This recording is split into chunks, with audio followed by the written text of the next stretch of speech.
Good morning. Today is the 7th of Av, the 25th of July.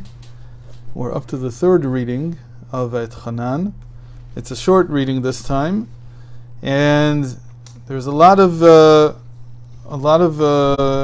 action around these cities of refuge, and we're here again, and this time because Moses takes the opportunity to designate three cities in the eastern side of the Jordan to make them into cities of refuge.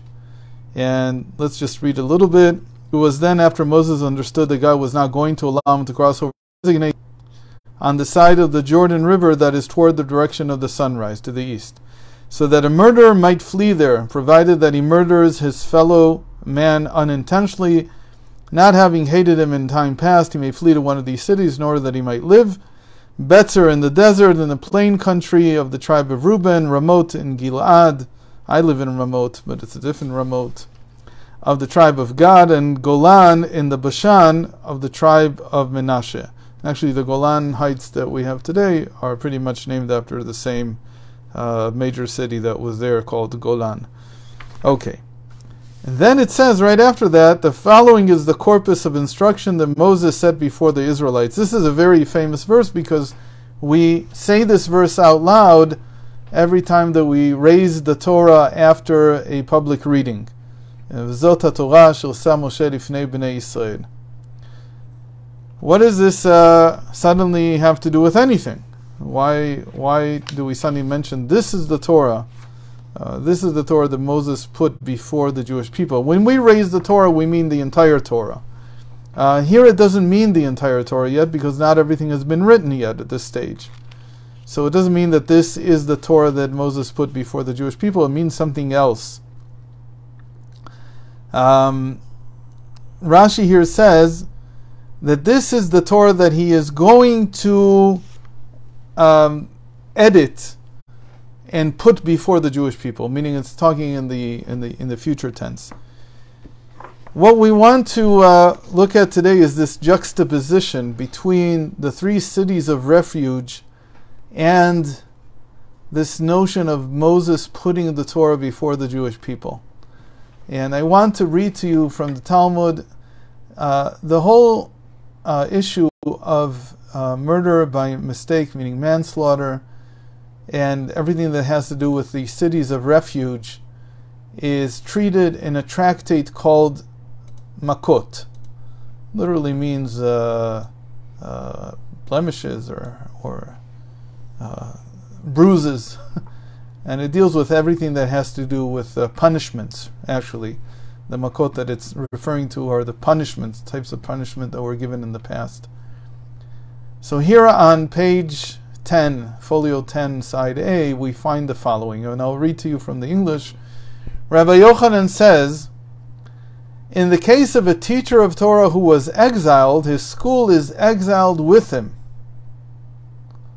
So this is a very interesting law that some of you may know, that if the person who committed manslaughter is a teacher, and he's a well-known teacher who has students and he teaches Torah,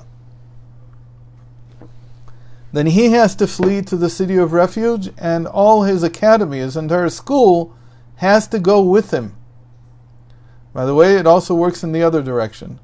If one of his students is exiled, he has to go into exile with them. This is one of the places where, or one of the laws from which the sages gathered that when the Jewish people were exiled from the land of Israel after the destruction of the temple, then the divine presence was exiled with them, because when the student is exiled, the teacher is exiled. But here we're talking about the teacher being exiled, and his school is exiled with him. The Gemara asks, is that really so, that a teacher of Torah is exiled?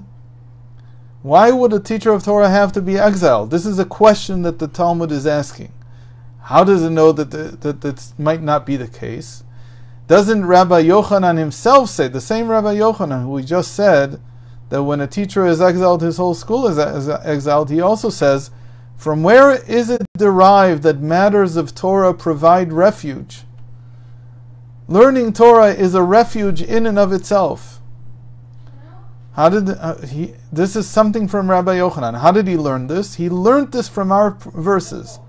That first it tells us the names of the 3 cities of refuge on the eastern side of the Jordan. And then it says, and this is the Torah that Moses put before the Jewish people. The juxtaposition between the two, the fact that they're right after another and they're not connected, as it were. There's no reason to see them connected. And by the way, they are not in separate paragraphs. They're in the same paragraph. They were said in one saying, like we discussed yesterday, this idea of paragraphs in the Torah text. So he says, based on that juxtaposition, it is derived that the status of Torah is like that of a city of refuge. So that when a person is engaged in studying Torah, it's as if he's in a city of refuge. So what would that mean even? Would that mean that if somebody committed manslaughter and they run to the Beis Medrash, they run to the academy, and they start learning that the Torah is like a city of refuge. He doesn't have to run all the way to a city of refuge. It seems to be so, because the Talmud then says it's not a difficulty. As this statement of Rabbi Yochanan, that the status of Torah is like that of a city of refuge, is referring to Torah at the time that one is engaged in its study. In other words, the situation is like this, that the avenger who wants to kill, who's the blood avenger, and there was always such a thing, that a person who was not in protective custody could be killed by somebody who came to avenge the blood of the person that was murdered, even if it was by mistake. He can't attack the murderer, what seems to be the murderer, the alleged murderer, as long as he's studying Torah. That's a very interesting law. So as long as he is in the academy studying Torah, the halacha is that he can't be touched. You can't touch him. This is an incredible statement, because this is what was learned from this, from the juxtaposition. So this means that whenever a person is learning Torah in his life, he is in protective custody of the Torah. That nobody can touch him. And that statement of Rabbi Yochanan, that the teacher of Torah must take his school to the city of refuge, is referring to the teacher of Torah at the time that he is not engaged in its study. So if he's not teaching right now, he's at risk. So he has to move to the city of refuge. But if he theoretically could continue teaching without stopping at all, then he would not have to flee to the city of refuge. But again, the stress here is not so much about going to the city of refuge or not, as much as it's very surprising, I think it's surprising, law, that when a person is engaged in Torah, they are protected. And the Talmud says, it gives another option. And if you wish, say, what is the meaning of Rabbi Yochanan's statement that matters of Torah provide refuge? He didn't really mean it in the context of manslaughter. He didn't mean that it protected the person from the alleged blood avenger. Rather, like this, it means protection from the angel of death. And the Talmud gives an example. This is as it was in the incident where Rav Chisda, was a famous sage of the Talmud, was sitting and studying in the study hall of Rav, and the agent of the angel of death was unable to approach him and take his life, meaning he was at the end of his life, or he was supposed to die at that time, but because his mouth was not silent from his study for even a moment, the angel of death couldn't approach him. We know a very similar story about King David, that King David also couldn't be, he knew that he would die on a Sabbath, so every single Sabbath he wouldn't sleep at all, and he only learned Torah the entire 25 hours, from beginning to end.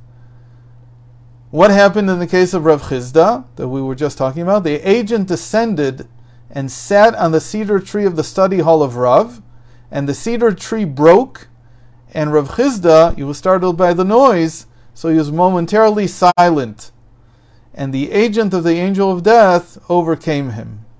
So this is a different interpretation. It's saying that this is not a law regarding the avenger. This is a law that is saying that there is spiritual protection when a person is studying Torah. What happened in the case of King David? The Medrash brings us a very similar story, that the angel of death had to create a diversion. He walked up some steps and he broke them, and King David came running to see if somebody was hurt, and thanks to that he was able to take his life, and he died on the Sabbath when he was 70 years old. So this is a beautiful introduction to the approaching month of Elul. We usually say that the initials of the month of Av are Elul Ba, that Elul is approaching. Elul is the time that we take stock of everything that we did all year long. And because of this statement in the Talmud, the Rebbe spoke many times about, the Lubavitcher Rebbe spoke many times about this idea that Torah is a city of refuge. That during the month of Elul, every person should try to dedicate more of his time every day, daily, to engaging in Torah. To spend more time, because it is a city of refuge from the angel of death. In other words, it's a city of refuge from our own iniquities during the entire year. It cleanses, it captures. The Torah takes one in the same way that the city of refuge took in someone who killed by mistake. Even if the mistake was so grave that it was actually manslaughter, the Torah takes you in and the Torah protects you. And this is the idea that's in our reading today, that after designating the 3 cities of refuge, Moses apparently brings the Torah before the people, the idea being again that the Torah acts like a city of refuge. There's one more small detail I want to just mention. The Talmud is full of interesting things that people don't know about usually. One of them is how to plan your infrastructure. There are passages in the Talmud that have to do with how wide every type of street or path needs to be. The widest of all the paths that is designated by the Talmud is the path to a city of refuge. The Talmud says it needs to be 32 cubits wide. That's pretty wide. That's about 16 meters, or if you want today, 48 yards, 50 yards, 50 feet. About same thing, about 16 yards wide. That's quite a street, especially in ancient times. So we're not planning cities right now, we're not planning the roads between them, but this number 32 is obviously very important, and the beauty here is that we won't get into the whole number, what it designates. It's connected to the 32 pathways of wisdom, but this is the Torah. Those 2 words, V'zot Torah, without the Vav, Zot Torah is equal to 1024, which is exactly 32 squared. So we have this, again, not just a juxtaposition between the verses, but also in terms of the numerical value, they allude one to another. Thank you very much for joining today.